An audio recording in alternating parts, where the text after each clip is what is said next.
it on Saturday, and the black pastor said to him, you know why we respect you? You're obnoxious, you lie, you're nasty, and I So agree with them. Hold on, I agree with them. I agree with them. I agree with them. But you know what they said to him? You know what they said to him? They said Obama didn't come to the hood. Biden didn't come to the hood, and we respect you for doing it. So let me ask a question, Wayne. You said the pastors respect him because he's a liar? No, they didn't say no, they did not say that. The thing is that you were not listening while I was talking, or you listened to respond and not to understand. What they said to him, what we respect, they said what we respect about you. One thing, he came to the hood. What they bash him for the other stuff. They said he's obnoxious, they lie sometimes, but they respect the fact that he came into the hood. I hear you. So you were listening to respond, not to understand. So no, sir. Clarification, I never heard you.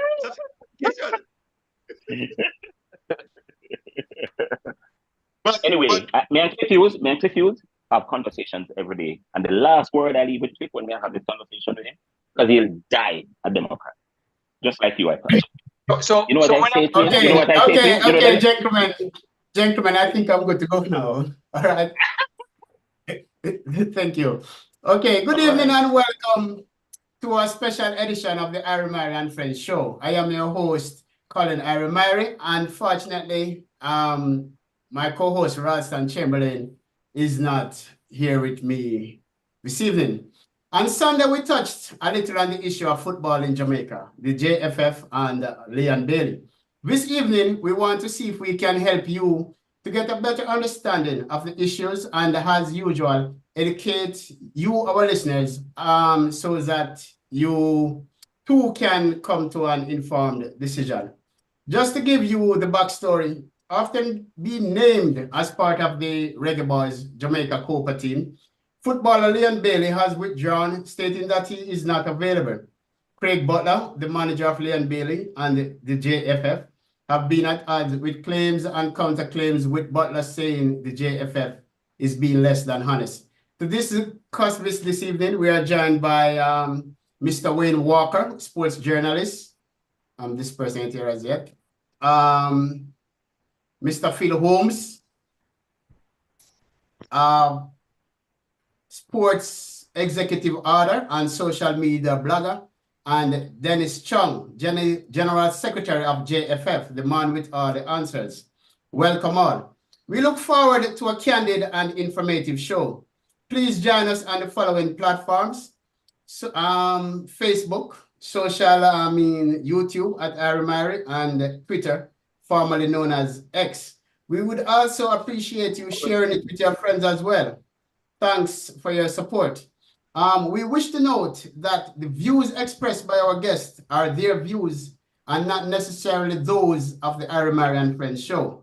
Before I bring in Dennis Chung, the General Secretary of the JFF, I want to get first each of your response to the seemingly back and forth between JFF and Leon Bailey, along with his manager. Let me start with you, Mr. Wayne Walker. Thanks for having me, Colin. Thanks, and good evening to the other guests on the show. So you said seemingly back and forth. No, it's not seeming. It's apparent, and it's very, very clear for all to see. But I suppose the most pivotal part of your preamble was that Leon told them that he's not available. Yeah. How did then the JFF name Leon Bailey in a 26-man squad for the Copa America after he went public with it? I thought he was disrespectful to have gone on a podcast, make that announcement. You have a coach, you have the president, you have the Gen Sec. Go to them, call them and say, gentlemen, here's the situation. I feel like at the end of the season, I'm not getting enough rest. Whatever the situation is, but go to them. Don't go to a podcast. And because he did that, and I thought it was disrespectful, I just don't think the JFF should have gone to him any at all, because they make themselves look stupid by so doing.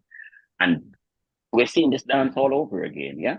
Once Leon and Craig are around and have interest in the national program, we're going to have this. And I'm telling you, it's not the last of it. The federation doesn't learn. How can one organization be burned so many times by the same one or two persons? The problem is not the one or two persons. The problem is the people who get burned all the time. And however it was done, or whichever way they did it, I think the JFF was wrong to try to include Leon in the squad after he went about announcing what he did in the way he did. There's no way. The only time that boy comes back into the squad is if he calls the federation and first apologize. I really should have come to you guys. I really shouldn't have gone in a podcast because you're my bosses when I'm in the national team. So for that, I apologize. I'm ready to come back. I think I'm in a better mental state. And let then Dennis, Mr. Ricketts, and the coach then sit and decide how they sort of get him back in.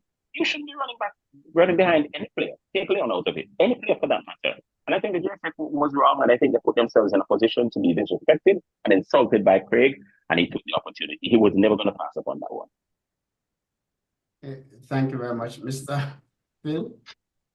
So I want to say greetings to my fellow participants. I want to introduce myself, though, as one of the few Jamaicans who can say they have seen Jamaica played an international game on Monday morning in Jamaica. Right? One of the few. I don't think a lot of people can say that. Now, I listened to Wayne and I agree with his sentiments. I was a bit surprised and taken back when I saw Leon's name on the list. I wasn't sure that list was put out by the JFF. And if the JFF did that, put that list out, I think they were wrong. Because having gone through whatever went through before and said he was going to play again, the national team is something that one has to aspire for, or aspire to. So he needs to come climbing back and say, look, I'm ready to play and I want to play. So there must have been some discussion between the parties before his name was added to a list. And if they did that without any consultation, then they would have gone down the wrong road. And that's my early take on that. Hey, Mr. Chung, you are up next. So just help us understand, from the JFF, what took place and what has caused this breakdown. Yeah, well, from my point of view, when Craig came to me, and I say it to you about Leon, because I was trying to just resolve some personal issues with him.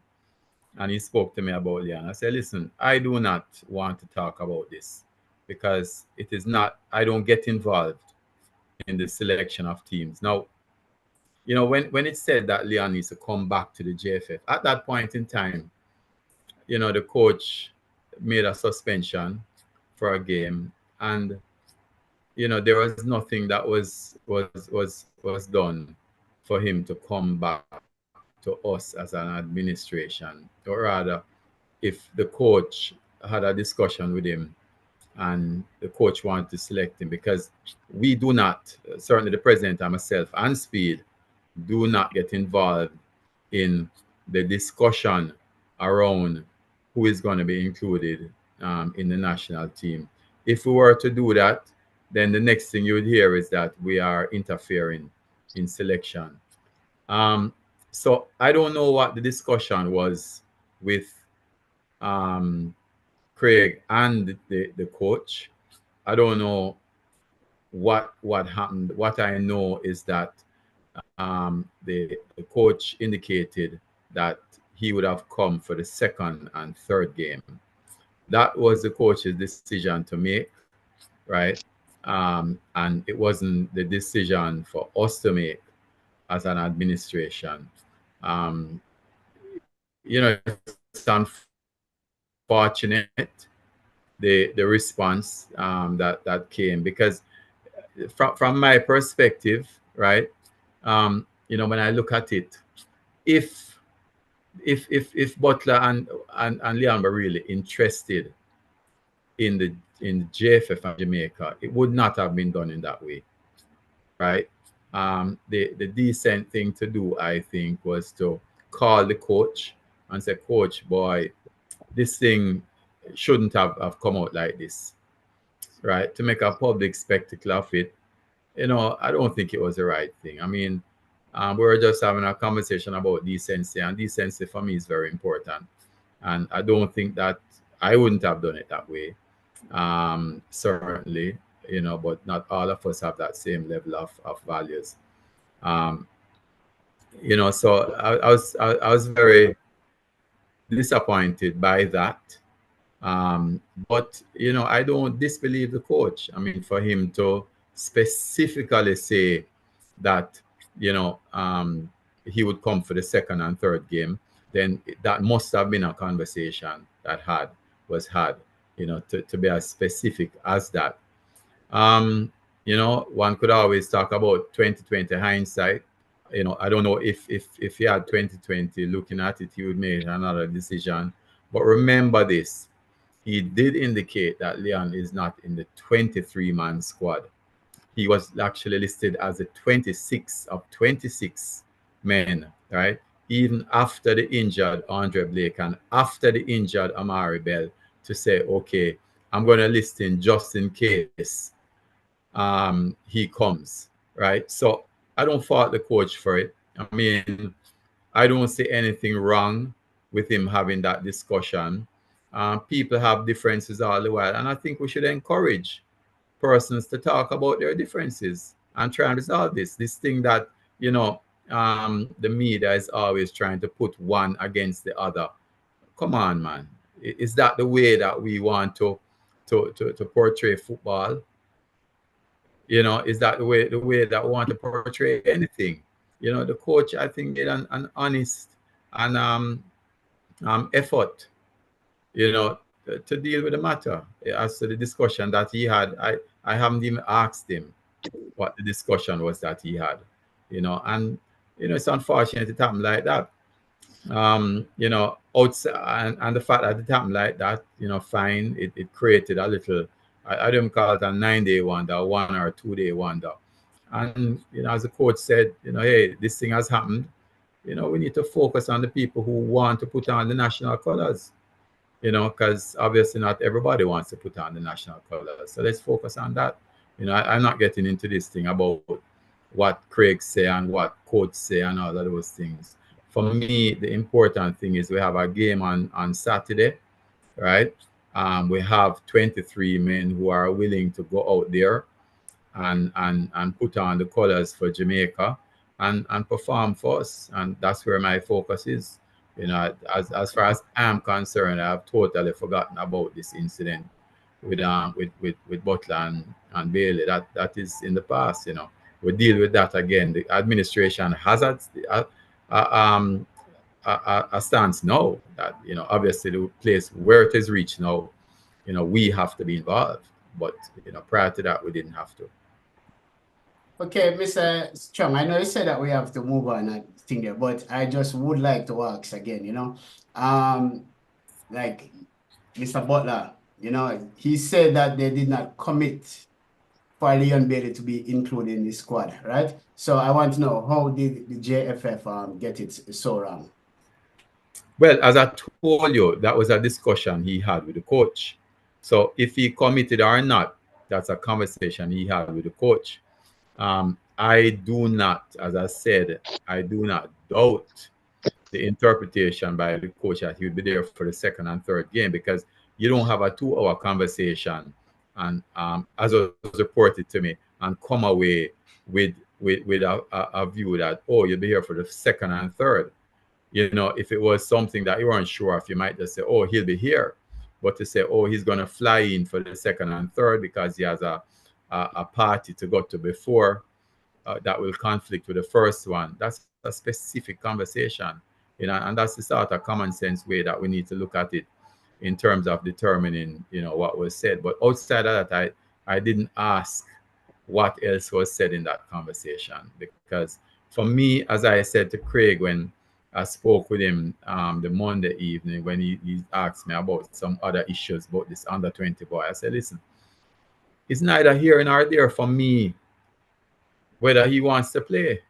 For me, it didn't matter, right? I said, if you have a challenge, you go talk to the coach. But for me, from my perspective, it was neither here nor there for me, you know. And I told him that, you know. So I said to him, boy, he either plays or don't play, as simple as that. But don't come to me about some other issues, you know. And that was it for me. That was the end of it for me. Okay. Thank you very much. Wayne? Yes, I'm here. You have anything to say on that? Yeah. So 2 or 3 things that Dennis said. He said we were just talking about values and morals and ethics. Don't just say it. Preach it. Don't just preach it. Act on it. Show it. Don't just say it. We can all say anything. Here is a player who didn't think anything of the federation. We know he doesn't rate the JFF. There's no question about it. Yeah? Him and his handlers. We know that. Dennis knows. Michael knows. And everybody in the federation knows that. Here is a player who didn't have the decency to come and tell you guys that he's not available. You have to hear it. And then you turn around now and follow this person, literally begging this person to come into the national team. And we're talking about values. And you should respect yourself, the federation, enough to not even entertain a conversation 2 days before a team is named. To begin with, you don't know what condition the boy is in. He finished playing the English Premier League. He's been all over the place. You don't know. Yet you're running down this boy. So if we're talking about values, show it. Don't just say it. Dennis says he doesn't see anything wrong with what the coach did. The coach did everything wrong. Everything wrong. First of all, this thing about naming him the 26th player and not in the 23, just in case he doesn't come, it means the coach has doubt whether Leon is going to come or not. To begin with, if you have doubt, if a player cannot convince you enough for you to put it out there and say he's going to be here, he doesn't deserve to be there. So we're catching him on about 26 in case. It's absolute rubbish, utter garbage. And then, here is a coach reaching out to Craig. Craig is not Leon. Leon was the one who went publicly without even considering anybody from the federation to tell you that him not play. Him having him party on June 21. A matter of fact, he was emphatic. He said, when I go play Copa, I have my party to go. You can't want it any better than that. And he wasn't talking to the federation. He was talking to his friend on a podcast and for the federation here. If them here, for them business. I'm talking about values. Come on. So to begin with, the coach should not have reached out to Craig for no reason at all. Leon shouldn't even be uppermost in their mind. 2 days away from selecting your Copa America team for you to be having a conversation with Craig about Leon's availability. And the last thing I would say on this is this where we reach in Jamaica now, where a player can be excused, not because his mom is in the hospital, his wife is having a baby. We reach a stage where a player who vexed because he was suspended rightfully by the coach, now having to set his parameters to come back, a suspended player, setting the parameters for his return. And I'm saying to you, if the coach sign off on Leon Bailey keeping a party and joining the squad, what is to stop Michael Antonio, them are Gray, they say them have go down at Ibiza, them friend of a party down at Dubai, coach, me go miss the car, got a party. How does he tell them no? You have to set standards, Dennis. The same standard that you're talking about. Set the standards, uncompromising standards, so everybody's on the same page, whether Leon have 20 million in their pocket or little boy Kaim Dixon $5. Set the standards. The federation mishandled this one, and I'm happy that they've been embarrassed again because they allow it to happen to them too often, and it will again. Trust me on that one. Dennis? No, I don't disagree with Wayne. And as I said, if it was my position, right, then I would have maybe looked at things differently. I mean, but it is, I don't know what the conversation was between the coach and Butler, and I don't know if he spoke with Leon also, right? But as I said, you know, we can't make that decision. I mean, there are for someone to be called up and not make themselves available, and they're not sick or anything. There are FIFA sanctions. Don't mistake that. There are sanctions, right? And for someone to deal with the matter that way, I mean, obviously there are sanctions, but you know, we have to know when to step in. Right, and all I'm saying is, I'm not going to disagree with that, but I don't know what the conversation was, and that's it. That's the thing, you know. We do not know what was the conversation that happened, so I can't judge that. I'm not going to judge a non-entity. What I know are the facts, right? And the fact is that I know that the coach said something to me specifically So I don't know what the conversation is that came out of that, right? And you know, it's unfortunate that it happened like that. You know, um, I'm someone who believe that, you know, if it falls with us now, you know, then you know, obviously there are some other things that might need to happen, you know. But you know, it's unfortunate. I agree with Wayne. It's unfortunate it happened like that. And you know, there was some good that came out of it, you know, in terms of, you know, putting a certain perspective on certain things. And I won't go any further into that, right? But you know, as I said, our focus now is on the 23 who want to don the national colors. Unfortunate that that's turned out like that. You know, it's unfortunate that someone would choose to go that route in terms of dealing with a coach that had a conversation with them privately. You know, that I think is unfortunate too. You know, and it tells you about certain things. You know, but for me, is Copa on Saturday. You know, and I agree. No player should be treated differently from any other player. And that is why when they came to me with this thing about business class and security, I told them, no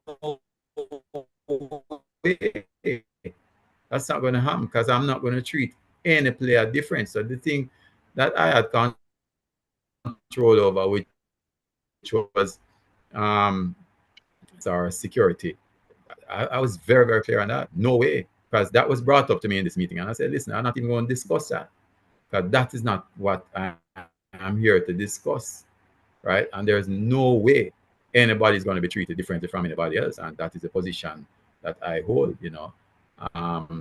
But, you know, we'll move on from here. I mean, what this has done is show you the character, right? And you just have to move on from that.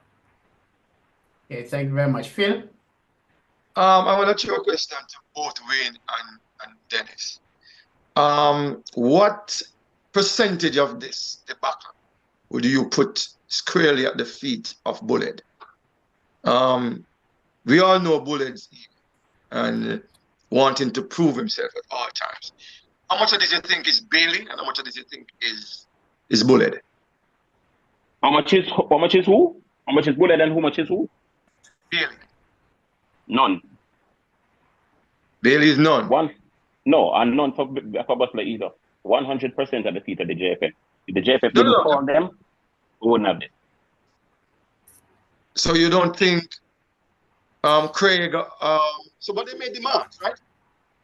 Well, I'm saying to you, if Dennis didn't call Craig and if the coach didn't call Craig, no conversations would have taken place. The 23-man squad would have been picked and they would have gone. And because not one and two, Leon already told you he's unavailable for the foreseeable future. He said that the only way you pick him is when he comes back now to say I'm available again. Craig and Leon don't have any bearings to do with this. I sit over there, I only can call me, take one again. As a sort of scenario. I hear you. Dennis, you agreement to that? No, you know, but I don't want to get into that. As far as I'm concerned, you know, the argument that Wayne make a while ago is rubbish, right? The truth is that, you know, you can't, as I said, hindsight is 2020. And, you know, it's very easy for someone to say after something happens, boy, this should have happened or this shouldn't happen. You know, there are some people, as I said to someone the other day, who do things, and there are other people who criticize things. You know, and when you do things, it's a different thing. So I don't want to get into that. You know, I really not concerned about, you know, who is to blame for what or whatever. You know, I know that at the conversation I had about Billy, and I shut that down in that meeting and said, listen, I'm not having this discussion, right? And I don't blame. I am not going to put any blame on the coach to call him. I'm not going to put any blame on the coach. Do you promote the disunity in that way? And I know Wayne and the media love them thing, yeah, right? But why promote that? The man called. The man said, "Boy, listen." I don't know what the conversation was. He came out and said he's coming for the second and third game, and then he said he's not available. So, we'll move on from there. As far as I'm concerned, the bigger picture is that there are 23 boys who want to put on the national colors and represent Jamaica. And there are some good points that came out of this discourse that happened, which I'm grateful for also. But it tells us, a position of where we are with certain things. But I'm not going to say Craig is how much percent and Bailey is how much percent and JFF is how much percent. That's of no import to me, to be honest with you. What I look at is what comes out of it, and therefore what action needs to happen. But no blame game with anything. Gotcha. So what are the lessons learned going forward in case something like this reoccurs or happens with a different player? I am hoping that the JFF would have says, okay, this is what we will do going forward. We have that discussion internally, and remember the situation that happened with the girls the other day, right? And we took a decision, right? Remember when it came to the end of Lon's contract, we took a decision as an administration, because that was in our purview, that we're not going to renew the contract, right? Because that came up for us. Prior to that, it wasn't in our purview, but we took a decision that we're not going to renew the contract. We also stated in October that we know that everyone had gotten paid from October, right?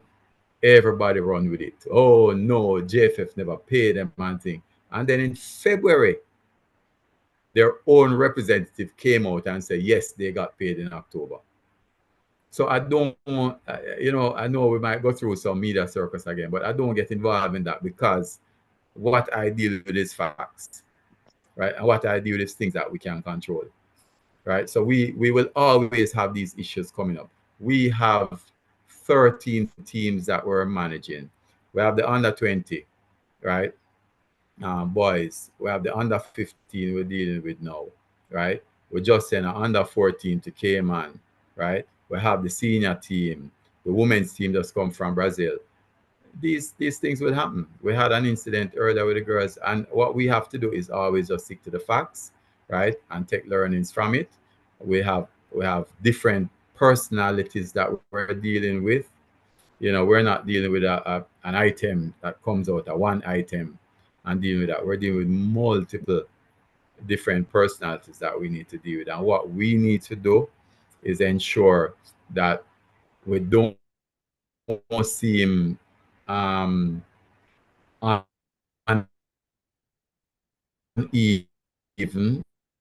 We deal with players.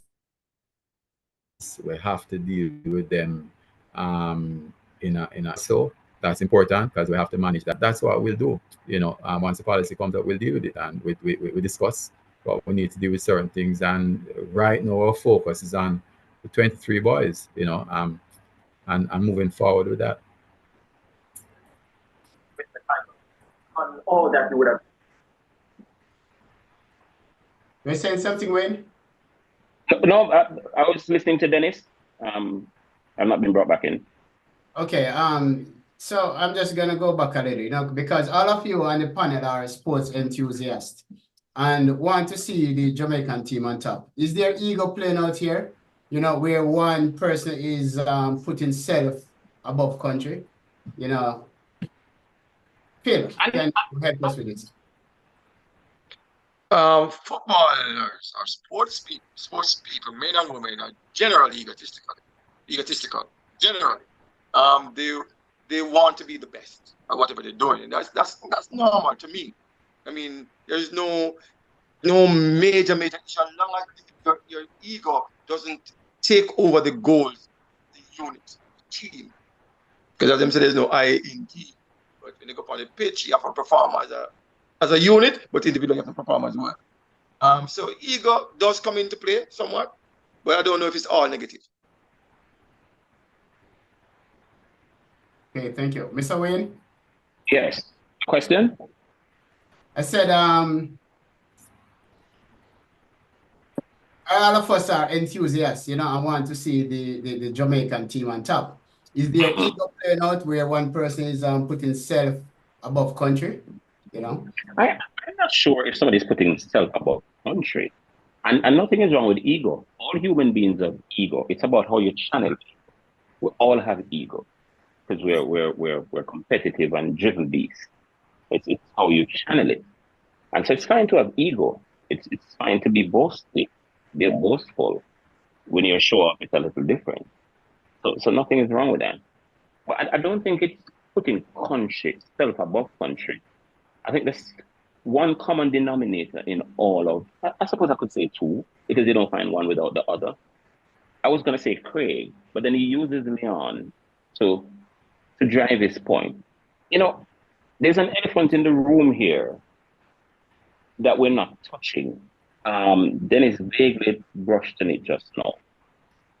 Craig Butler took advantage of the opportunity to come in the room. Dennis Chung and the coach left the door ajar. You don't do that with Craig. Craig's going to kick it down.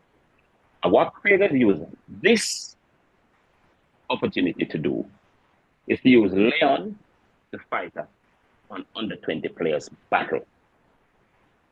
And if you don't honor the 5 points that Craig put forward and honor just one, if the only one you honor is to work on that under 20 by removing Rudolph Speed as head of the technical director, there's a clear conflict of interest.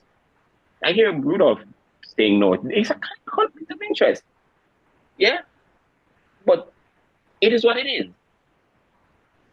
Speed is not just the technical head. Speed is a key Ricketts man who helped Ricketts to win the election. So Speed will not. So even if they see the conflict, I'm not sure they're going to do anything about it, or they want to do anything about it. It's politics. It's what it is. So the question about the conflict of interest, it's there with Rudolph. I mean, the head of the technical committee where he hires and fires coaches and determine a lot of other stuff. Does he intervene or interfere personally? I know him. I think he's an honorable man, and I don't think he does that. Just like I think Dennis is an honorable man. Dennis and I can disagree on a lot of stuff, but I think Dennis Chung is an honorable man, which is why it hurt me when I hear, of all persons, Craig calling Dennis a liar. That hurt me. Good.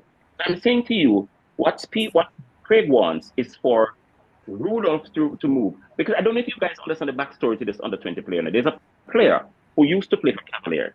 And whilst he was playing for Cavalier, he was a national under 20 regular. The moment he decides to move from Cavalier and go to Phoenix, where Craig is, he no longer makes the national team. Is something suspicious again about that? Of course, it's reasonable to assume. But the player could have lost form as well because he moved from one place to another. Anything is possible.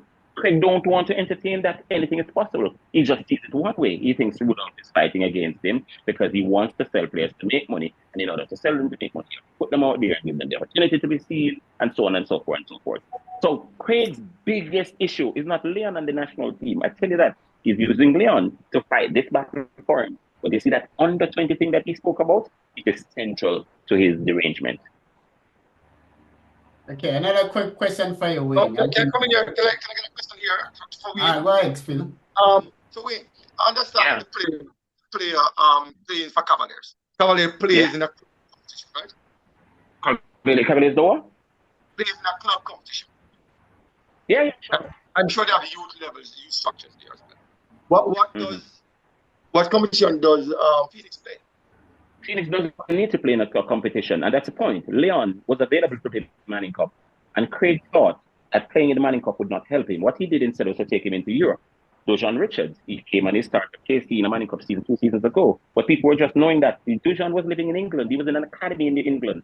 Craig is an academy-style coach, and he gets his result. You can't kill him. He gets his result.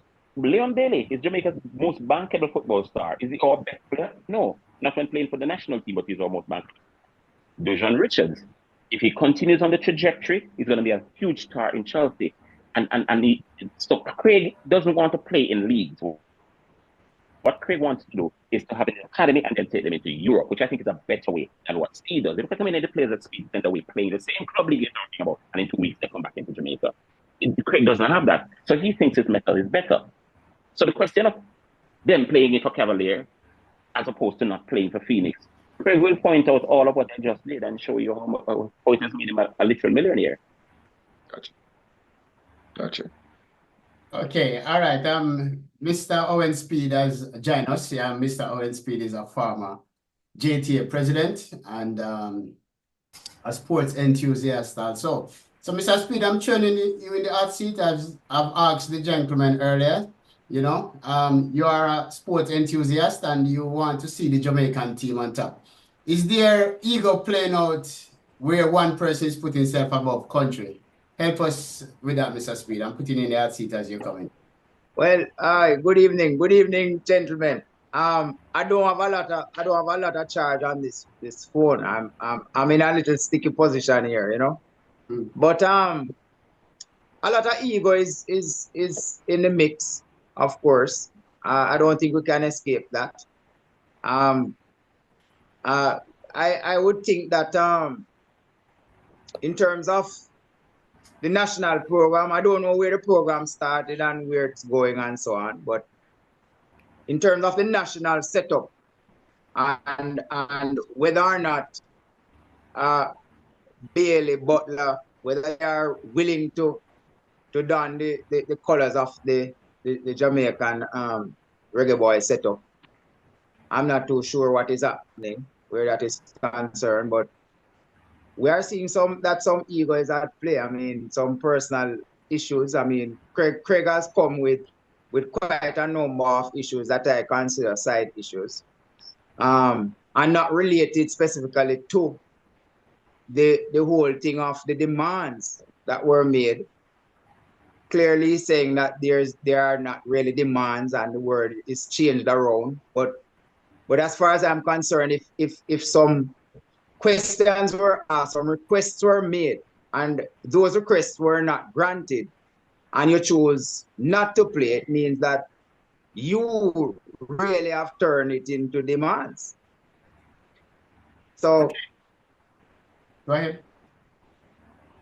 You know, so that's my take on it. Okay, I must ask you because I hear Mr. Walker talking about a speeder, and I know it's not you. And Cavalier, no. You know? Yeah. This is Owen Speed. Yeah. So you were saying something about Butler and Speed, you know, where this guy under 20, you know, maybe he could have fell out of form. Do you know anything about, you know, that you would want to share with us, you know? Are you related to that? I don't know all the details about that, so I don't like to comment on the things that I don't really have all the details on.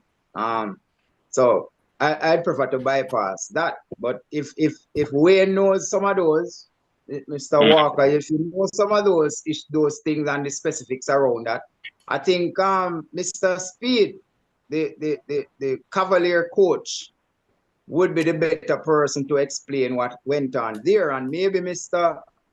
Myrie, you could get the Cavalier coach onto the program at some point, sometime. Maybe not tonight, but at another time. But I don't want to be commenting on things that I don't know the facts about. Okay, thank you. And I just think, though, during the cut and thrust of the conversation, for full disclosure, Owen should tell you that he's Rudolph's brother. Yes. That wasn't said. And I think if we're in a conversation like this, with Speed, one of the central players in all of this, I think the disclosure should have been made. Yeah, I'm his blood brother, full brother, mother and father. Never hide that. I wish them happy Father's Day on Sunday. The entire family, all of my brothers, I wish them happy. It was on my page. Happy Father's Day to them. Okay, I'm gonna move on. As I heard Mr. Walker say something about, Craig and calling Mr. Chung a liar. So Mr. Chung, words like disingenuous were used by Craig Butler, and to describe the situation, and the JFF went ahead and have a press conference without confirmation from him. How could this have happened, I mean, you talk a little on it, but could you just... Well, I can't tell the words that people use, and I all I do is stick to the facts. If someone wants to disbelieve me, then I mean, so be it. It wouldn't be the first person. But I always stick to the facts. In terms of the press conference, really was because the press conference was planned. The only difference, or the only thing that caused an issue, was the fact that Bailey's name was included in the 26, and that's what the coach wanted to include him. So, if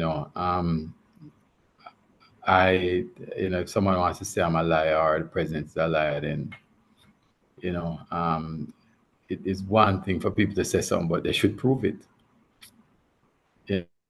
But I can't help that. That's his view. I mean, I tell you something. The views that Wayne expressed a while ago, I agree with them. I think Wayne was spot on his analysis of the issues, and the fact that I also believe that everyone has egos. And ego is a good thing for sports people because it makes them feel like they can perform better than everybody. It is for coaches to manage egos on the field, but I really can't comment on what somebody say about what I say. I just know that I just speak the facts. Okay, I'm gonna go back to Wayne, because I understand that Mr. Speed, he has been under, I think, Cranston Boxdale. He has worked with them. He has worked with former President, may his soul rest in peace, Horace Burrell and so forth. Captain Horace Burrell. To my understanding, he wasn't doing that well in those times. I know that it is he takes up Cavalier now, and they say Cavalier has win the Premier League and stuff like that. Why is it now so much of a conflict of issue? You see what I mean? Wasn't it a conflict of issue those times when he was winning? No, he was not the head of the technical committee. You see, the head of the technical, the only two positions higher than him in the JFF is Dennis and the president. No other. He's the third in line. Put it that way. So while Steve, put it this way, I have the time of day for Speed. I have the time. I like his personality, I like his knowledge. I think he's easily the brightest football mind in the country. Nobody can tell me anything. And I'll say this, and it might sound controversial. Show me a better local coach than Rudolph Speed. Show me one. I have the time of day for this man. I think this man deserves to be the head of the technical committee. I think he deserves to be where he's at. And I think he's brighter than anybody else in this country when it comes to football. And it's not even close. And that's my opinion. However, I still think if you're the head of the technical committee in a country with the sort of responsibility that he has, to be the owner of a football club tied with the responsibility of hiring or making suggestion, not hiring or firing, but suggest who should be hired or suggest who should be fired, I think, and also he has responsibility for player development as a technical person. I just think he's too deep in officialdom at the national level to also be having that situation. So I think it's a conflict of interest. What I think could happen is if he steps back and be a part of Cavalier without being the central person, you could still say technically it's a conflict of interest, but he's not in charge. So how do you cry that? But outside of that, Speed is the brightest football mind in this country for me. Mr. Sorry.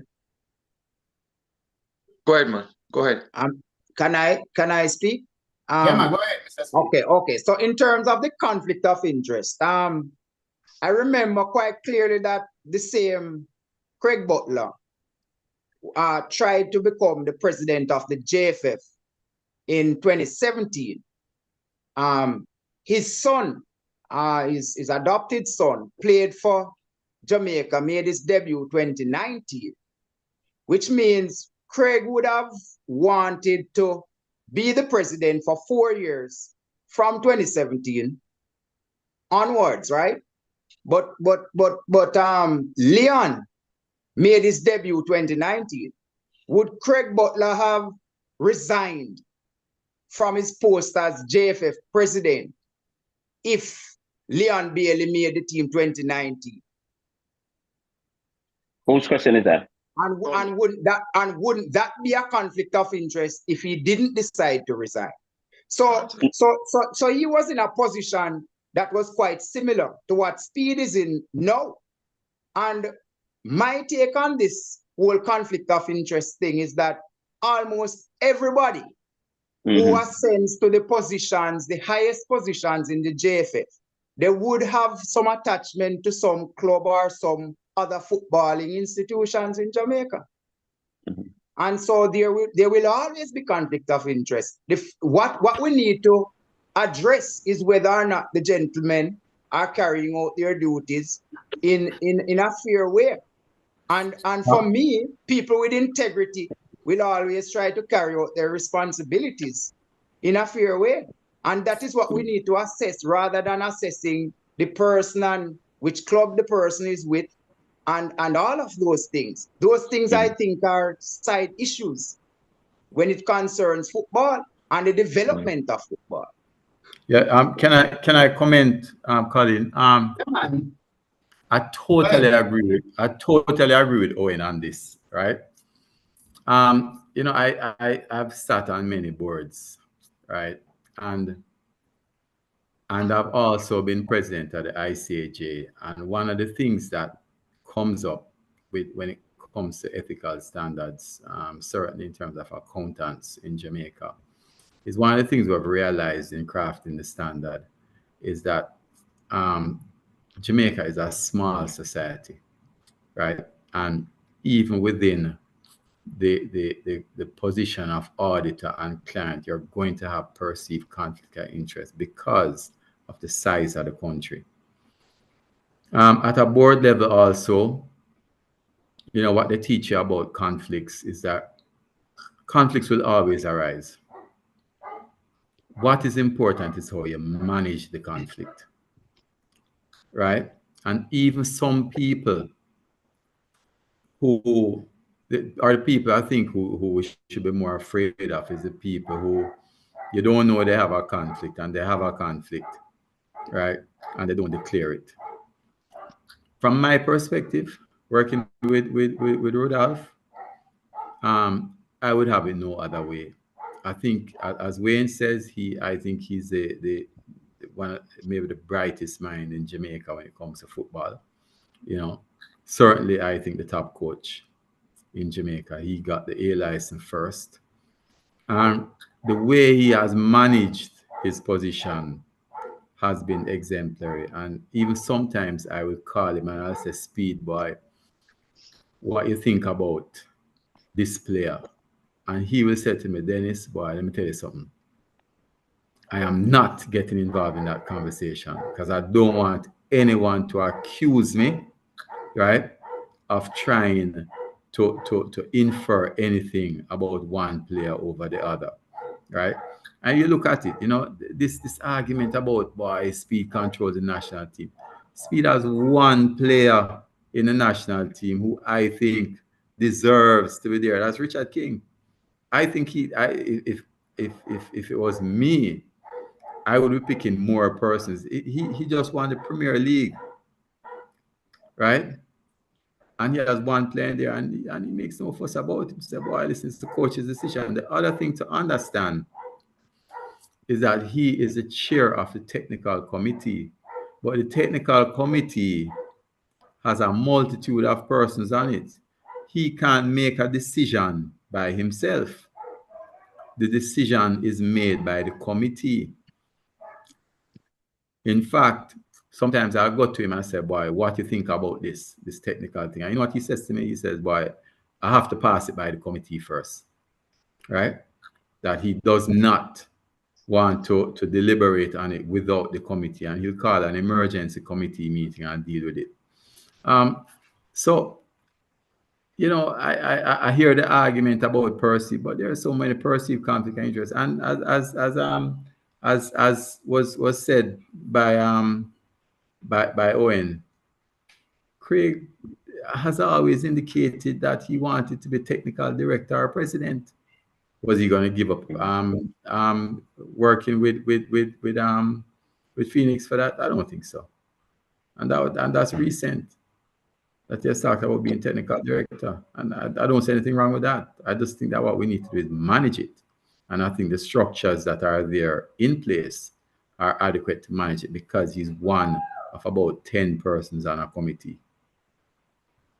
Okay, Wayne, conflict of interest can be a bad thing and may not be a bad thing, but it is still conflict of interest. And just to put into context, but Dennis, yeah, I'm just addressing one thing that Dennis said a while ago. I said it in my piece. I don't think Speed interferes. I don't think he needs to. Yeah, I don't think he does, and I don't think he needs to.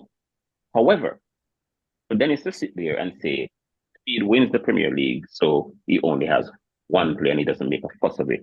That is true. That's factual enough. But there must be context.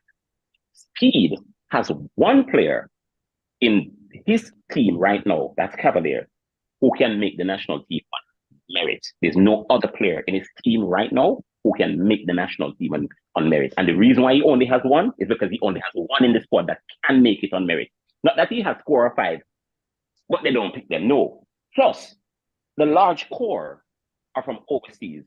Show me one other Cavalier player that can displace some other player in the team. None. So he doesn't have it in there because he's humble and they're fighting against him. No, he only has one player in that who can make the national team on merit, and that's Richard King.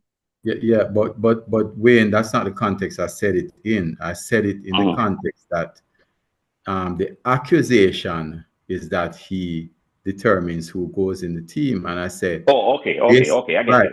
I said he doesn't make any fuss to justify that accusation. I get it. Right? I get you. Okay, cool. That's all I'm saying. Accepted. Isn't Rodolph a chartered accountant like yourself, Dennis? Yes, he is. All right. So, Wayne, I got a question for you on the subject of conflict of interest. What decision could Speed make that would rebound to Cavaliers in an unfairly positive way? I'm trying to look at a rational, look at a situation that could arise. He doesn't, as Dennis just said. He does make decisions. Is there any situation though? So the conflict of interest is perceived rather than being actual, right? Yes, it's perceived. It's perceived. And conflict of interest, you see, once it's perceived, you have a duty to, you see, justice must not only be done enough, it must be manifestly seen to be done. Seen to be done. Gotcha. And there's the word seen there. And I'm saying to you, Speed, if there's a perceived conflict of interest, that too must be dealt with. That too must be dealt with. I think we're lucky to have a man like Speed with the sort of position that he has in this country. I talk to Speed all the time, and I tell him, I laugh. Speed don't even believe that he's the best in the country. I tell him all the time. I said it, he must say, Speed, where did money go? That's what me and him talk, because we have leisure conversation. But I seriously and honestly, I even asked him one day, why we go and look for a foreign coach? I said, Speed, let go the technical thing and take the coach this team. You can do well with this. I just think Speed can do well with any football team that he gets. That's how highly I rate him. So I think we're lucky to have him. And I hope that my crickets and his team keeps him. Yeah? But the whole perceived conflict of interest, I think it's a temporary. Maybe ask him to play a secondary, third role in his club, even though we know and that's not Speed. So Wayne, does the JFF actually go searching for a foreign coach, or is a coach? If what? Does the JFF actually go searching for a foreign coach or a coach? It's a very good question. You know, I don't know what's in their mind when they're picking a coach, because they've tried with a local coach who happens to be the best local coach we've had in terms of in terms of his record. The record will tell you that he has a better win-loss record than anybody else, including Renee Simon and Whitmore. But he's no longer in charge of the team. And I agree. When he was let go, I agree. There's no way you can have 32 points to play for, and you have 8 points out of the 32, and you're looking for a place in the World Cup. No other coach in the world will be kept with that sort of dismal record. But if you look at the record and the surface, it was the best. And I also don't think Speed fired Papa. He just happened to be the head of the technical committee, which recommended, and as Dennis rightly said, they all make a recommendation. He just happened to be the head. And they say uneasy lays the head that wears the crown. So I don't know if they went for a foreign coach or they went for a coach. What I do know though is that the one we have now, I at this moment as we speak, I don't have a problem with him. Okay. May I come in? That's one question before you come in. One question to Dennis Chung. So Dennis, one thing that makes me uncomfortable is looking at the number of dual citizens that plays for the national team. And it seems to me like the JFF approach or strategy is a quick fix thing. We'll look for some players who cannot make it for England, who then decides that the best option of playing for a national team is to come to Jamaica or go to another country somewhere else. When are we going to cut the dependence on importing players who the grandmother or somebody was Jamaican and start to bring the players from the grass up to the level where they can play for the national team? And we can say Jamaican style being played out there. Yeah, so let me answer that in 2 ways. First of all, what I would say is that I don't even concern myself with that.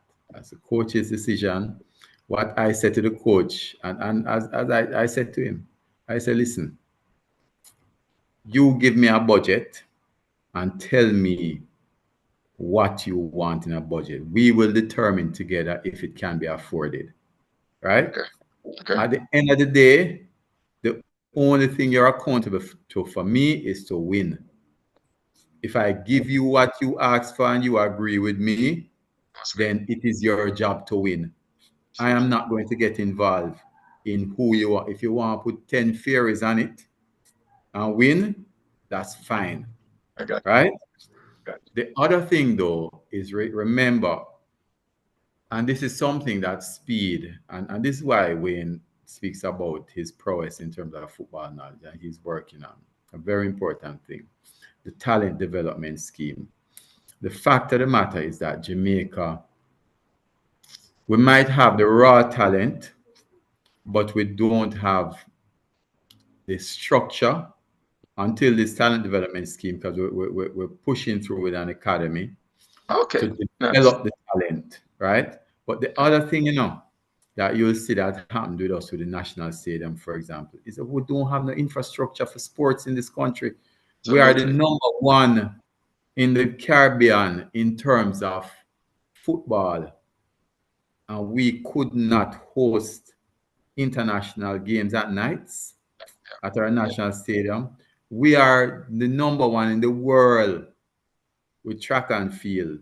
What infrastructure you see that we have in place to deal with track and field, apart from some people who do some private things, right? So the infrastructure is not just about the talent and all that. We have to have the infrastructure. As a coach said recently, he said, listen, if you carry Lionel Messi to Jamaica, in 2 weeks, he's an ordinary player because of the surfaces that we have in Jamaica. So those are things to consider. We have a way to go, but we have to develop our infrastructure. We have to also develop our local leagues and find our winners through the talent development scheme, right? The last thing I'd say also is that one of the challenges we have, and this is, and I know particularly as it relates to sports like cycling, but football also, we do not, at a young level, have proper nutrition development, right? So you will see like our players in the under 17 and under 20 go play against some guys in Mexico, and you see how tall they are. You know what I mean? How big they look, right? And those are some of the issues we have. So at the end of the day, though, get a coach, and his job is to win. And I won't tell him how to do it. Just win. Yeah. Mr. Speedy, I wanted to say something. Oh yes. The point that was made earlier on, that to fix the problem, the perception of this negativity surrounding the conflict of interest, to fix that problem as suggested by Wayne, I just wanted to say something about that, because quite frankly, I don't believe in tokenism. If Mr. Speed, who yes is my brother, if he's going to decide to take a lower seat in the Cavalier setup, I don't think that will affect anything, because as we know it, Mr. Speed is going to always have his interest in ensuring that Cavalier does well and the players are well protected, well taken care of in the same way. What we need to be doing, and as journalists, what journalists need to do is to serve their purpose as well in terms of educating the nation about how the governance structures operate within the JFF. And one things that we know, and it's said maybe not in entirety, but on this program, that the head of the chairman of the technical committee is not the one who makes the decision all by himself. And the public needs to know these things. If you have 7 people on a committee, I understand how committees work. The chairman only has 1 vote. So these are some little things that the public, they need to be educated on these things, and that perception of unfairness or whatever they call it, coming from the technical committee chair, that would eventually go away, especially if they see that and the perception would change, and having them believe that there is fairness happening within that structure. So I think the journalists need to play their role, and not the journalist role. The people tend to follow what the lead from the journalists in this country. So that is my whole take on that matter. In terms of development, I think that I believe that development of players have to happen. If we notice, the stats are saying to us that all great players, maybe 9 out of 10, maybe 9.5, because we could say 19 out of 20, of the great players of all time, they start playing for their country at age 17 and those ages. So we have to look at development, and we have to look at a structure that is going to carry through the kids from leaving high school and into a national program setup.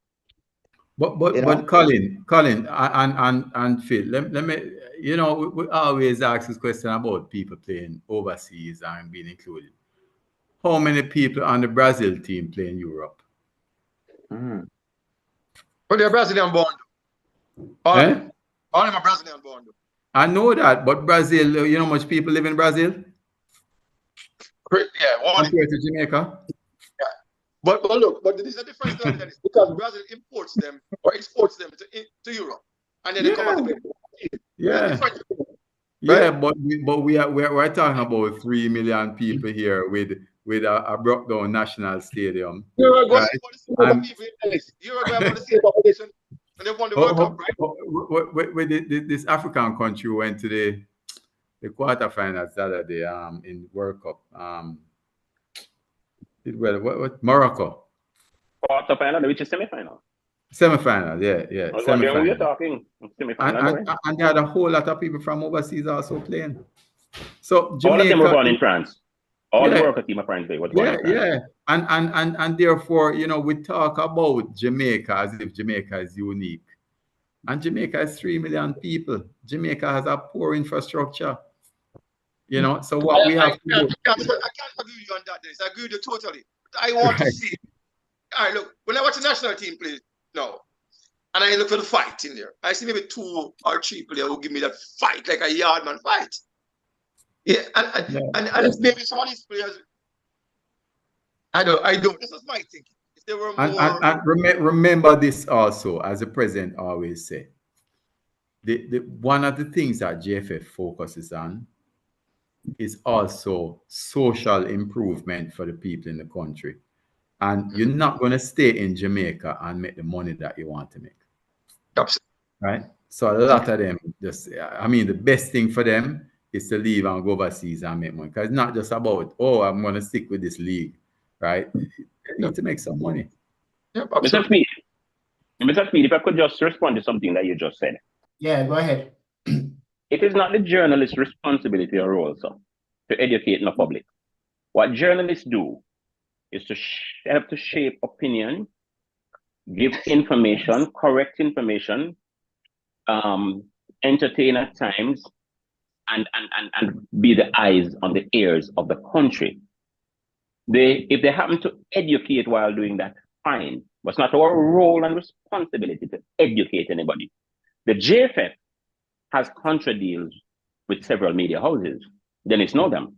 Why don't they use some of those inches of space that they have in the newspaper, the time allocated to them on the radio and TV that they have contract deals with, and sensitize the nation to some of the stuff like how the technical committee work, and they do it at a time when the national team is not playing, so they don't have to use those space to advertise a match, but instead use it to sensitize the same people they're asking to pay their money to come through the turnstile to support the team. That's what they should do. The journalist is not here to educate in the nation. We have to form opinions. Mr. Walker, yes, Mr.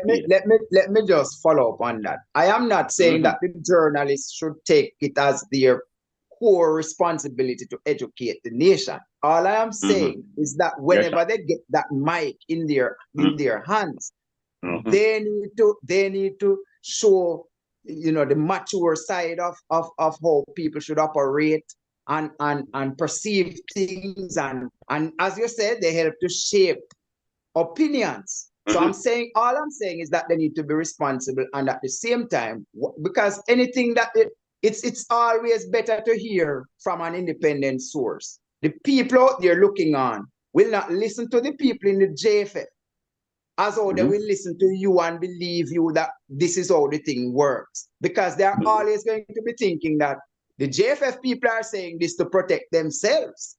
But an indictment on the JFF. That's an indictment. No, that's an indictment on the JFF. No, it's an indictment on our people. No, sir, on the JFF. Yes, it is an indictment. Why are you not believable to the same people you're asking to support the program? Why you don't come across as believable? But that is not only in football. It happens in everything. It happens we're talking in church. We're talking about football here now.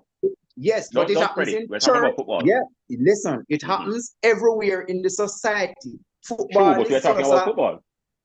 Football is just a little sector of the society, and it happens everywhere. Where if Wayne comes out and start to defend journalists, people are going to take it more from a teacher out there than from Wayne, because it's not. But it doesn't mean it's Wayne's role to defend journalists. I'm talking about the role that you said journalists must have. But I did not say that. I said that whenever they get the mic, remember I clarified that, you know, whenever you get the mic, you can play a role in helping to do that. No. I'm not saying you the role that we play when we have the microphone. The role that we play when we have the microphone is to lead by example. So do the right thing so the country follow. All right. So I am going to be sticking to my opinion on that, and you can stick to yours. But I am saying again that it is everybody's responsibility to educate if you know better, because not everybody out there in the public domain knows better as to how organizations run.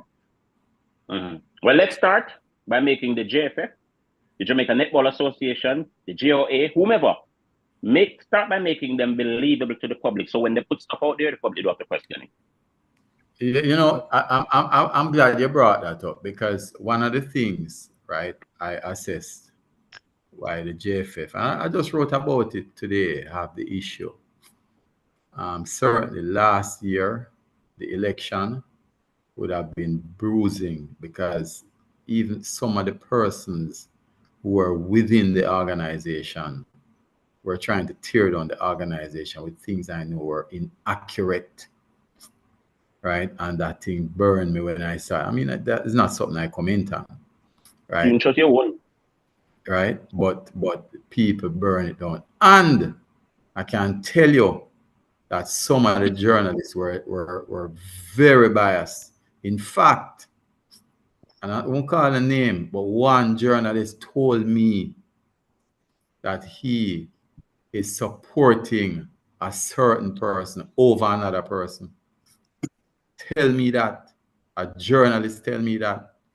Nothing is wrong with that. Just don't let it come over in your work, or don't come public with it. Nothing Well, is it wrong with came all of over our in the work. It came over in the work. It came over in the work. Right? Well, that's wrong. That's wrong. That's wrong. Of course it's wrong. Of course it's supporting wrong. one over another. Nothing is wrong with that. No, Let it nothing affect is how wrong you with that. report. But you clear it like how Fox TV do it. Right? Don't act objectively. And I mean, I think that especially in a small society like Jamaica, you don't declare yourself, but don't act objectively and say things and report things. And this is the other thing we speak about: report things that are inaccurate.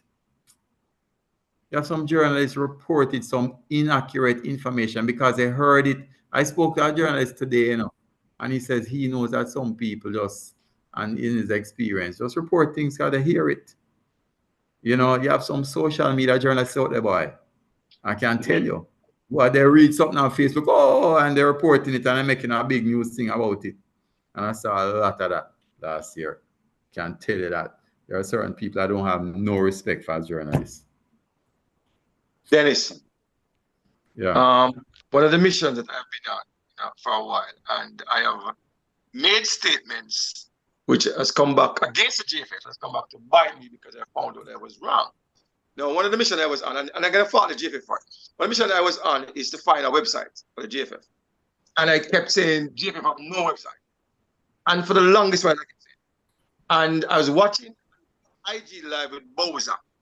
And him say, go on JFF.football. So, hold on, JFF.football? Like, just before the match, And this today, I decided to type in JFF.football. I mean, someone up on the internet every single day. Yeah. And a website pop up. I'm interested. I haven't had the chance to go through it yet in detail, but I was surprised to see it was actually there. It's a real website. Why is it that the public does not know that there's no. What you should say is that you didn't know, but I can tell you we have a lot of followers and we have a lot of hits on that site. So there's most of the purchases for Adidas is people go to that site because we have a link to the Adidas store there. And all our tickets, most of our tickets that we sell at the game, which this game at about 2,000 or 3,000 more than average, are sold through the site. But right? I am in social media. We have our audited financials there. We have our policies there. We have all of those things there. When I went there, I actually got it up in late 2022. So it's not that long ago. You've been there 2 years? You've been there how long? 2 years? Yeah, not 2 years yet. In late 2022, I got it up. So do we have I'm going to check it myself, but is there history? Like I can go and say this game and who scored, and is that all there? No, we don't have that yet, but that's been worked on. Nice. We have some other policies on it, but it's an ongoing thing, and that is being worked on now. Respect. To get I appreciate it. And I never did, so respect it. Yeah.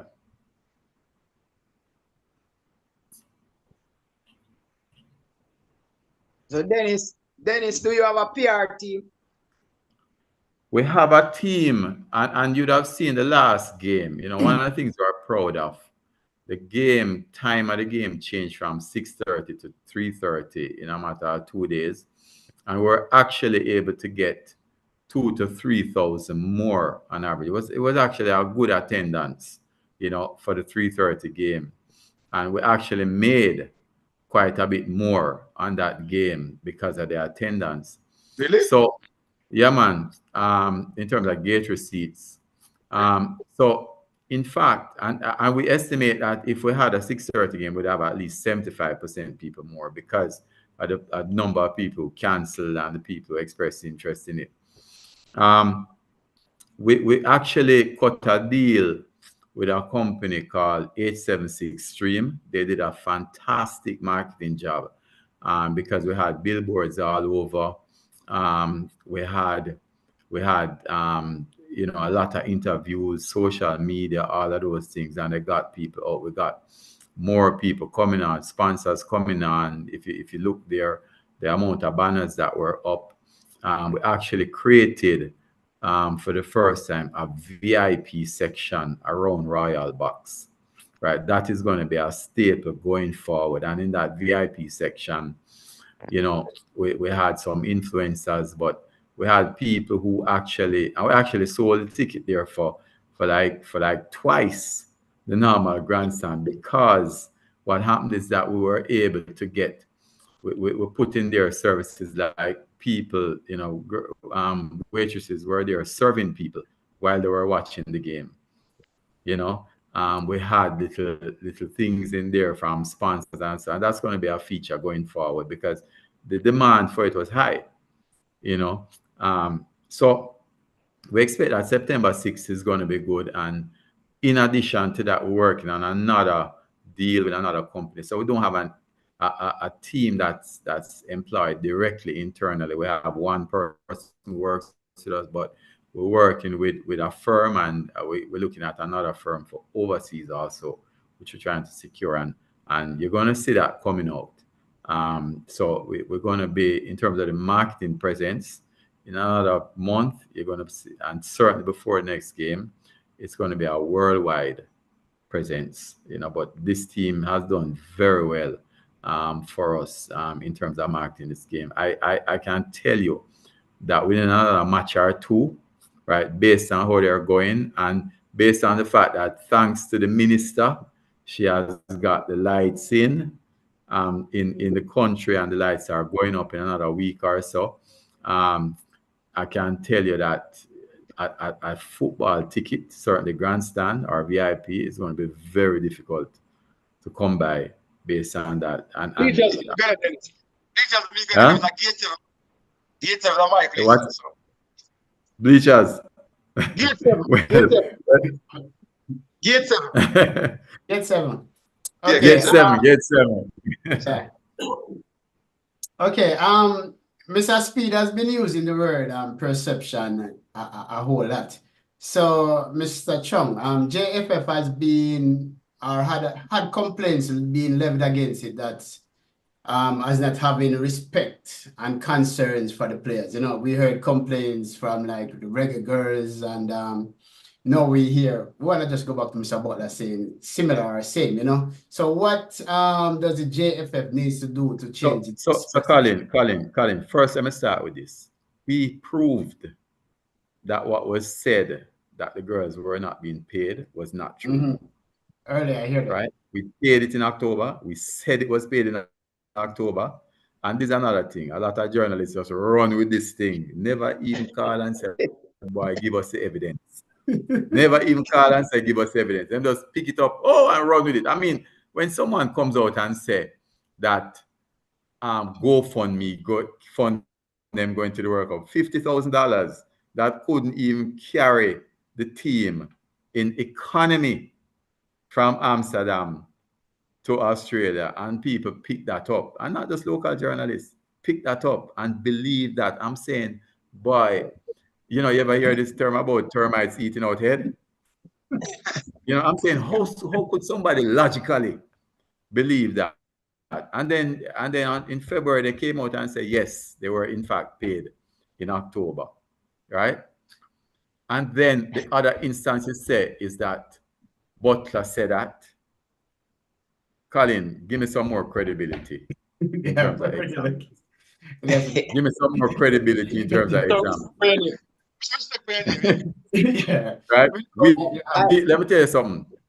Let me tell you something. But we just want to change the perception, so that's what we ask. Man. But let me tell you, in terms of accommodation, right? We book at least a 4-star hotel. And the hotels that we book, apart from the FIFA or CONCACAF competition that they would book and we would go and inspect, is what is recommended by our management and coaching staff, right? In terms of travel, our policy is premium economy, and some players choose to upgrade. But if there's no premium economy, we automatically upgrade them ourselves to business class. So when Leon was saying he paid for his own flights and he flew economy, that's not true. The last three, the only three that we checked when he said that was business class tickets that was booked, right? In terms of training facilities, we take the recommendation of the technical staff when they go anywhere, right? Or even in Jamaica, they either train at Stadium East, Stadium, or Arnett Gardens, right? In terms of what we did owe them is per diem and match fees from 2022. All the boys who went to Copa were all paid everything that was owed to them, right, last month. From 2022, we made that commitment and we kept that commitment. And that should never have happened, that they were owed so long. And we paid the girls. So as of last month, between all the Copa boys and all the girls, no money was owed, right? And what people don't understand, people don't, I hear people say, oh, they're used to flying business class. If we were to fly people business class, we couldn't afford a national program. You know the difference in cost between a business class ticket and a premium economy? You're talking about $800,000, $1 million, right? Each camp cost us, right? I can tell you about $30 million. Multiply that, right, by the number of teams that we have and the number during the year. You know how much money that is, right? And we have to juggle all of that. But I think that based on what we do, I think that we do the best that we can do. And as I said, all hotels are either at least a 4-star, right? Transportation is provided, all of those things, right? So when people say that, what I would like people to say, and I've always been saying when, all these journalists were there, oh, this, that, give me the example of what you're talking about. Give me the example. Don't just say generally treatment is bad. What is the specific thing that you're talking about? And nobody has yet come to me with that, about that specific thing. And let me tell you something. And the JFF does make mistakes now. When you are traveling, Colin or Phil or Owen, right, with your family, right? Sometimes what happens is that there is a mess up in a flight, just with 3 or 4 people, Imagine now that you're taking 30 people from across the world, right? And you have one incident that happened. And people say, boy, it's a problem. But when they're traveling alone, even alone sometimes, they have an incident that happened. But one incident happened, right, out of 5 trips of 30 people coming from all around the world. And let me tell you something. When you talk about arranging all of those flights, you think it's easy? But travel agent, sometimes or travel consultant is up till 2 a.m. on a Sunday morning trying to organize flights, because apart from the fact that flights in many instances are not available, just juggling 30 people around the world to get to a destination is never easy. Irie, I only have 1% on my phone. I have to leave you, but my apologies. But I'm in a little situation, so that is what accounted for that. Very sorry for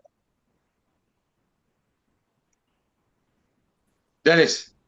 Yeah, man. 98, there was the popular Rise Up song. Yeah. Song I love, still to this day. Any plans or recording to help boost the team, help to bring the fans into the stadium? Yeah, you know that a song was actually done, and it sounds good. And I forwarded it to our marketing people. I think they'll use it, right? But a song was actually done by a group of artists, and the song actually sounds good.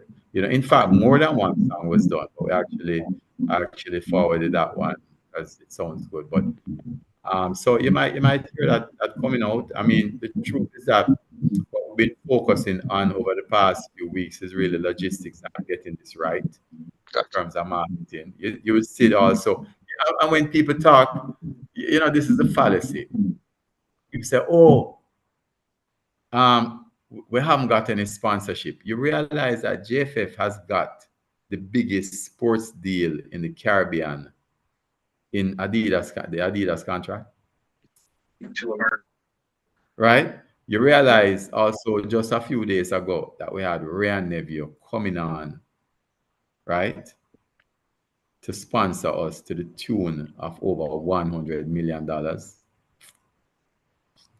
right?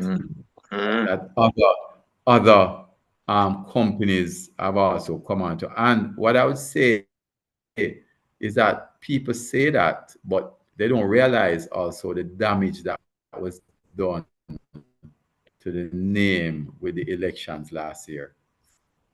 Right, a lot of damage was done. So one of the difficulties I was having when I went and I was speaking to a major company, right, who wanted to sponsor us. And when they saw all that was happening, they said, Dennis, wait until the election's done. Right? We don't want our name to be associated with that. Gotcha. Right? And once the election done, we see people coming on or marketing people. I call them this morning and say, listen, man, I'm in a sponsorship meeting. So I've got to call you back. Right? So we expect that some good things are going to happen, and with us building from there, I mean, we've had some good things in the administration. Last year we made a surplus of over $40 million, right?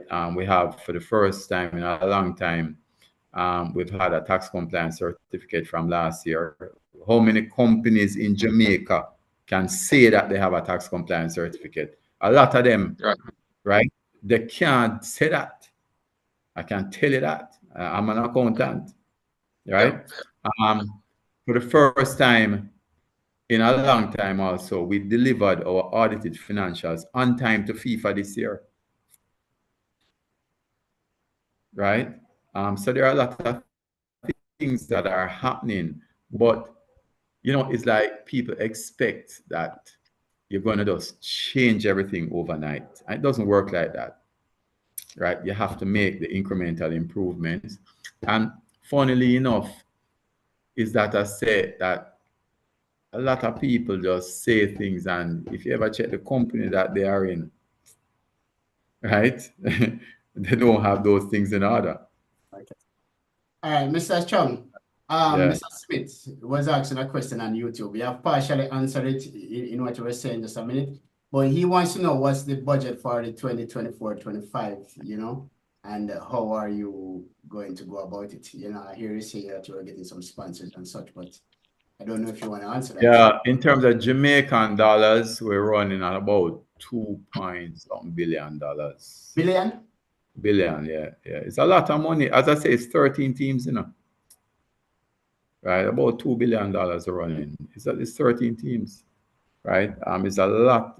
People don't understand the amount of money it costs to run the program, right? So we're looking at not over maybe a little under $2 billion. We're looking at, in terms of our budget. It's a lot of money it takes. To go when you talk about the women from, I went there in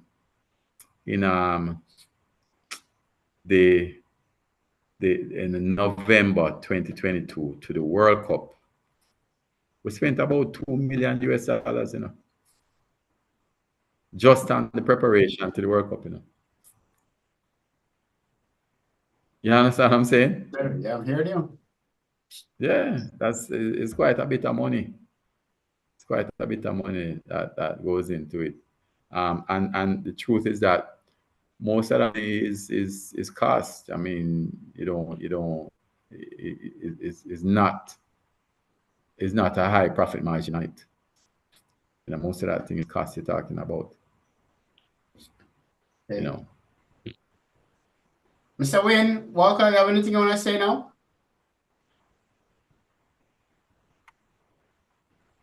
You still here? Yeah, let me see there. Yeah, man, Wayne is here. Wayne is here. Yeah, man, the financials and the technical matters, I leave that to Dennis. He said earlier that I like the division or thrive on it, which is not true. You know, but yeah, I didn't call any names, you know, but if you throw a stone in a pigsty, a cow can't no, go well, out. you did say Wayne, you did say people like Wayne like those things, but No, that's I fine. didn't, no. Dennis, I bet you that shirt now against $1 million that you said it. You want to put up that bet? No, my memory might not be so good, but Well, no, you can play back the tape. You can play back. Don't worry about it. This show has been taped. Don't worry. But you said people like Wayne like those things, and so. But then it's fine. Dennis and I are good friends. I was referring to journalists. Yeah, man, who like the division, but fine. But folks, Dennis and I are really good friends. You hear? Dennis and I talk a lot about but there's nothing wrong with politics. that, you know, Wayne. That's how you get the excitement and make money and thing, you know. No, you make it all sensationalism, not division. I tell you about you JC boys, you know, you see words anyway. Which school you went to? Go again? Which school you went to? There's only one school in Jamaica, you know. The others are block and steel. All right, tell me.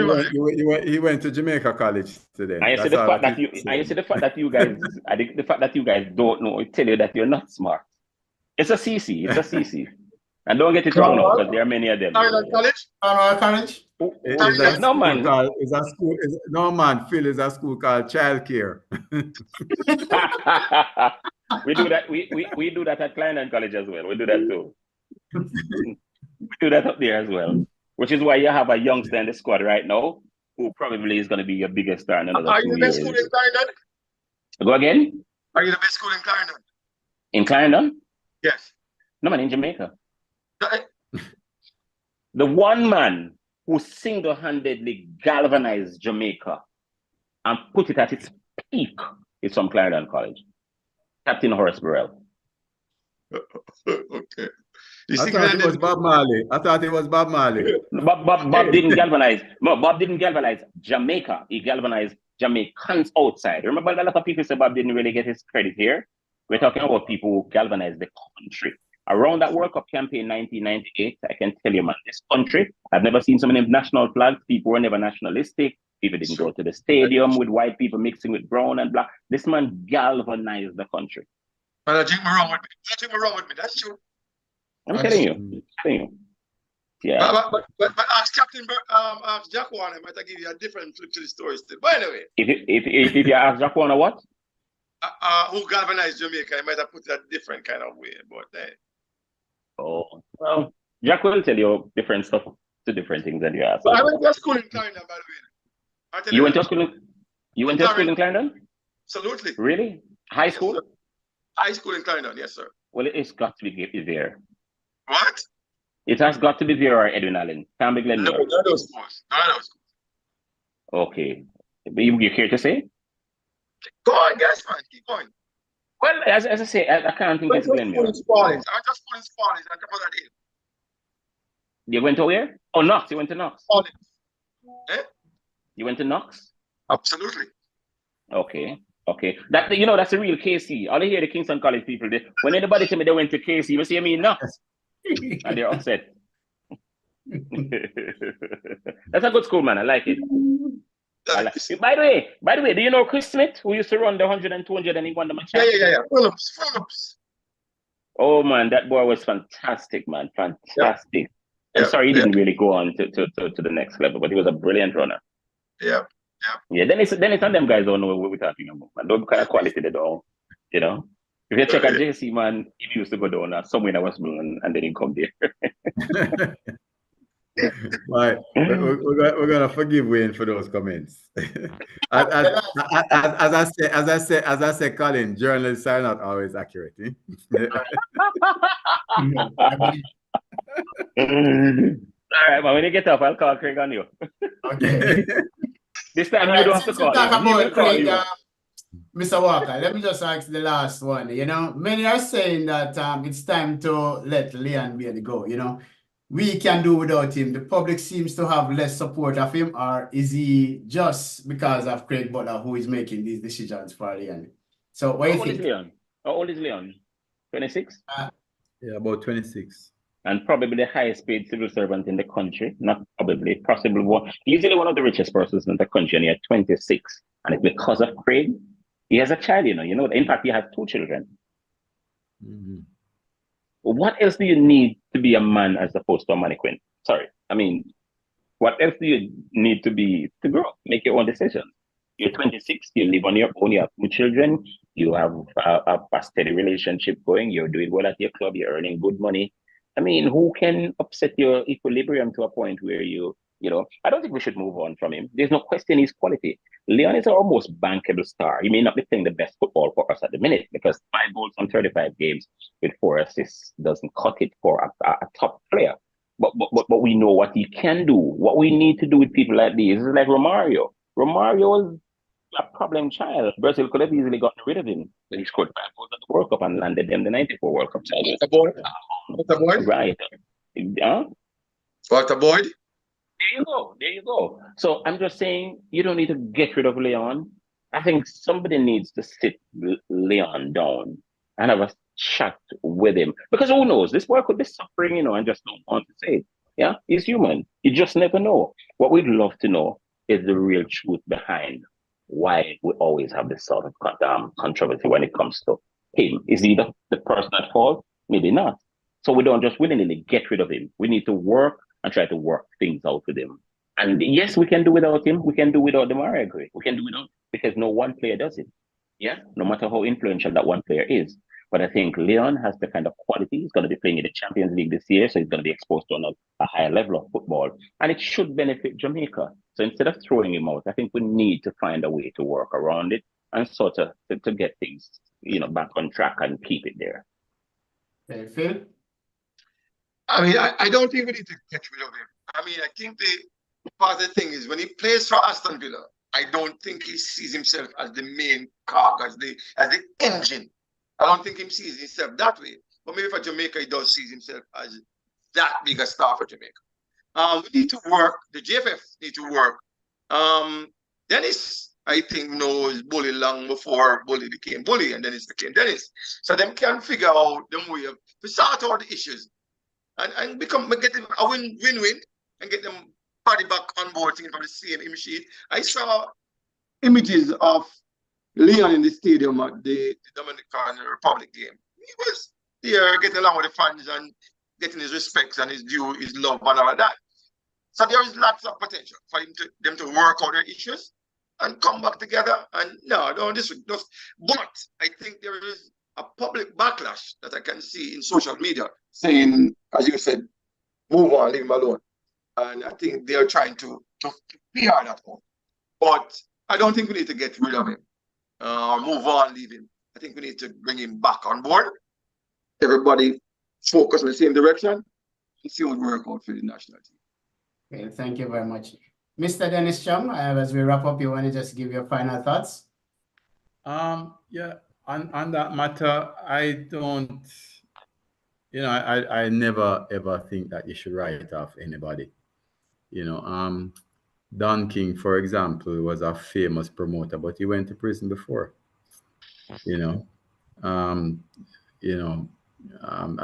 What's important is what the person is doing at the time that you choose to work with them.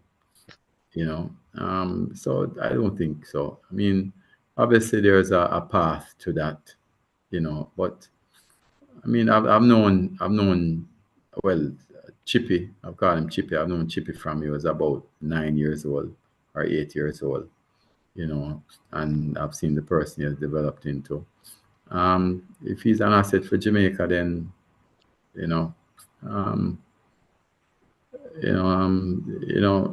at some point in time, if there's a possibility of reconciliation, then, we deal with that. But I don't believe, I see the public sentiments, social media and all that, but you never write off somebody. And that's what I always say. There's always room for reconciliation, or else, you would never have the prodigal son. you know, we wouldn't have that story. You know? So, you know, I don't see that. But, you know, we'll see what happens. But for right now, you know, the focus is on 23 boys who are in the US, you know, playing Copa. And that's what we're going to focus on right now. You know, whatever comes in the future comes. Okay. Thank you very much. Gentlemen, I want to thank you all, you know. You have been watching and listening to the Irie Myrie and Friends show. We thank our guests and our valued audience. You know, we know you have a choice, and we are glad you have chosen to join us. Until next week or Sunday, when you hear my voice again, on behalf of my co-host Susan Tier or Alston, I'm Irie Myrie, you know, saying goodbye and have a great rest of the week. And see you on Sunday. Thanks very much, gentlemen. All right, guys. It's a pleasure, man. Thanks. No problem. Okay. Yo, Wayne. Yo. The shirt. No, what shirt work out? What shirt I go? Which one? The one, the Dennis one? Yeah, so you can do a link up thing. Adidas thing. No, not the one with Dennis Avon. I don't get that yet. Come to Jamaica. When my supplier come to Jamaica, they bring the shirts for me. Yeah. Oh, no, me get my one eventually. Come here about. I'm Mr. Adidas. Me eventually support. Wait, may be able to get one. I will be able to get one. Go again? But how would I get it to you? Huh? How would I get it to you? How would I get it to you? Okay, I talk to you. Ship it to you. This is the link, brother. I'll be in the US next month. Coming to Chicago? I think I'm coming through, yes. But I won't be just for 4 hours. I'm going to Paris for the Olympic Games, so I'll just go through. I'm going. You guys have passing to Chicago there? Hold on, I'm here. 2 questions. You guys have an exclusive thing on the Olympics nationwide, right? Yeah, man. We have the exclusive coverage for radio, yes. So I'll be in Paris to sort things out from that side. Okay. Yeah, what are you saying? Colin, what did I say? You're gonna stop in Chicago, yo? That's where you're going to. I think I'll stop on my way back. Okay, all right, no problem. We'll talk. Yeah, we'll link up, man. That should be easy to do. Okay, no problem. Thank you so much. Yeah, man. Take care, brother. All the best. Yeah, I respect it. Yeah, man. No problem. All right. Cool. Yeah, man. No problem.